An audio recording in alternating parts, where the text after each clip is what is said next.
ចា hello សួស្តីចានេះប្រភេទកញ្ចក់ fix កញ្ចក់ fix យើងគឺ fix ស៊េរី92យើងធ្វើនៅកញ្ចក់ឲ្យផ្នែកខាងក្រោយឯនៅខាងមុខនៅចំហៀងគឺយើងប្រើសិតសឹងតែ system ស៊េរី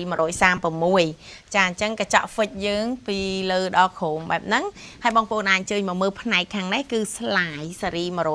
136ចា slide ស៊េរី136យើងនេះគឺអត់តាន់ស្រួលបួយណាតែយើងចូលមកឆែកការងារហើយនេះគឺ slide ស៊េរី136នេះគឺភ្ជាប់ជាមួយនឹងសំណាញ់មូសណាជារៃ3ចាភ្ជាប់ជាមួយនឹងសំណាញ់មូសចានេះបងប្អូនអាចអញ្ជើញមើលបានយើងអត់ទាន់ចប់ការងារទេតែយើងមកឆែកការងារបដាតាក់ទងទៅនឹងការងាររបស់យើងនឹងណាចានេះគឺ system 136មានន័យថា